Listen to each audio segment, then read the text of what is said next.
Olá, turma do Técnica em Cozinha. Vamos falar sobre a terceira etapa da nossa aula de Fundamentos de Análise Sensorial. Nessa nossa terceira aula, nossa última aula sobre esse conteúdo, vamos conversar sobre as percepções sensoriais. A visão, o olfato, a audição, a gustação e o tato. Então, vamos tentar entender como cada um desses órgãos interferem na nossa percepção sensorial. Para a gente começar a discutir, vamos entender um pouco sobre como a gente compreende o que os nossos sentidos nos indicam, tá? Então, cada um desses órgãos sensoriais, seja o tato, seja o olfato, seja a gustação, a audição, a visão, eles possuem células especializadas. Então, quando a gente ouve, quando a gente experimenta alguma coisa, quando a gente cheira alguma coisa, essas células especializadas, elas vão transformar essas ondas sonoras, essas percepções, esses componentes químicos em sinais, sejam eles químicos, sejam eles físicos. E esses sinais, eles vão para o nosso cérebro através dos impulsos elétricos. Então, chegando lá no nosso cérebro, esses impulsos elétricos, eles vão nos dar respostas sobre o que a gente viu, o que a gente sentiu, o que a gente mastigou. Muitas vezes essas respostas elas estão associadas ao que a gente tem de memória gustativa, o que a gente já tem guardado na nossa memória. Esse fenômeno, gente, ele é chamado de transdução sensorial. Então, vamos começar a falar desses órgãos pela visão. Então, vai ser o nosso primeiro órgão do sentido. A visão, ela é um sentido dominante, ela influencia de cara no nosso julgamento. Então, quando a gente chega em um restaurante, em uma cafeteria, em uma bomboniere, muitas vezes a gente vai escolher um prato ou uma comida só em visualizar aquele prato. Observe que quando a gente tem um cardápio que ele vem com as figuras de cada prato, muitas vezes os clientes que não conhecem aquele prato, ele vai escolher pela foto.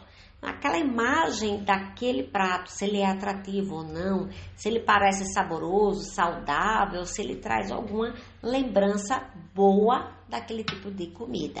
Então, ela tem um peso, a visão tem um peso de 80% do julgamento de um aroma ou de um gosto. Então, é ela quem decide fortemente se a gente vai querer experimentar ou não aquele alimento. Nesse slide, gente, quero que vocês comecem a viajar no que é que essa imagem, no que é que essas cores trazem, nos remete sobre esse alimento, que é uma jujuba, tá?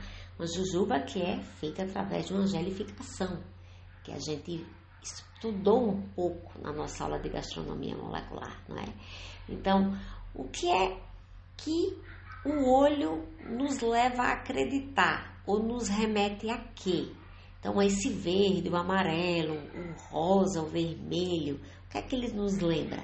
Então, pensem sobre isso para a gente conversar na nossa aula. Então, a visão é o aspecto do objeto em análise, é o primeiro contato, é ela quem vai nos fornecer um impacto visual. Nessa imagem aqui, o que é que ela nos remete? Que tipo de cerveja é essa? É uma Pilsen, uma IPA? É uma cerveja que tem um aspecto mais dourado. E essa espuma? Será que eu desejo essa espuma? Será que eu quero sentir essa espuma ou não?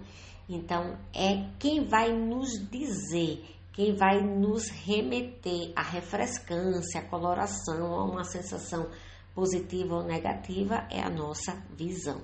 E quando a visão, ela nos leva a um alimento em que as características que foram construídas sobre ele não é o que a gente está vendo naquele momento. Então, por exemplo, eu vou pensar no hambúrguer.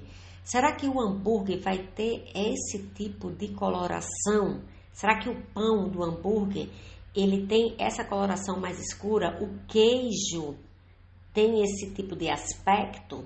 Tá? Então, quando a gente encontra um alimento e que a visão ela não está de acordo com o que a gente já tem de memória sobre aquele alimento, a gente vai criar uma repulsa. Então, a gente já não vai querer, muitas vezes, experimentar aquele alimento. E agora vamos falar sobre o olfato, que é o primeiro sentido a se desenvolver. Então, um bebê, ele começa a reconhecer a sua mãe pelo cheiro. Então, é o olfato que vai trazer essa experiência sensorial para o bebê, para o ser humano. As mulheres têm 50% a mais de terminações que vão dar a ela a capacidade de compreender um cheiro, um aroma melhor do que o homem. E o ser humano, hoje, ele tem a capacidade de distinguir até 1 trilhão de cheiros diferentes, gente. Só que para isso ele precisa estar treinado, ele precisa ser direcionado para que ele consiga reconhecer que tipo de cheiro ou qual é o aroma característico daquele alimento, tá? Então é assim muitas vezes que são determinadas quais são as substâncias químicas que caracterizam o gosto de banana, o gosto de ameixa, o cheiro da maçã. E esses componentes químicos, eles são isolados e encapsulados na forma de aromas. E nós vamos perceber eles através do nosso olfato. Então, o olfato e o nariz junta dois entendimentos diferentes. Então, a gente vai, pelo nosso nariz, a gente vai absorver aquele aroma, aquele complexo de mistura de moléculas voláteis odoríferas. Então, o nosso nariz vai captar. E o nosso olfato, através das nossas terminações, vai levar todas essas substâncias químicas, essas moléculas voláteis, até o nosso cérebro, que vai nos indicar, se a gente já tiver uma memória gustativa sobre aquele aroma, o que é aquele alimento, do que ele é feito, tá? Perceber um aroma isolado é diferente de perceber um aroma num alimento. Porque quando ele está no alimento, ele está misturado com outras substâncias. No momento que ele está misturado com outras substâncias, podem ocorrer reações químicas, formando outras substâncias, trazendo uma outra experiência sensorial. Nós também estamos sujeitos ao que é chamado de fadiga e adaptação olfativa. Então, por exemplo, se a gente mora ou vive em um local que já tem um cheiro, um aroma característico, e a gente está sempre dentro daquela área, com o passar dos dias, com o passar do tempo, nós não vamos mais perceber. Então, por exemplo, quando a gente tem um cachorro em casa, às vezes a casa fica com o aroma, com o cheiro do cachorro, nós não percebemos, o cachorro ou qualquer outro animal, não é? E no momento que a gente recebe alguém, tem uma visita, aquela visita ela é capaz de perceber aquele aroma que a gente que está ali inserido não consegue perceber, tá? Então, quem mora próximo de locais que criam animais também, muitas vezes se acostuma com aquele cheiro e não percebe mais que há substâncias rondando aquele ar e que já é tão comum que não consegue mais distinguir, certo? Então, isso é o que a gente chama de fadiga ou até mesmo uma adaptação olfativa. A gente tem uma diferença no que seria o odor e o que seria o aroma. O odor é uma influência direta da inspiração. Assim que você capta os componentes voláteis, aquilo ali é chamado de odor. Já o aroma, ele é influenciado pelos compostos liberados durante a mastigação, nas narinas posteriores e na nasofaringe.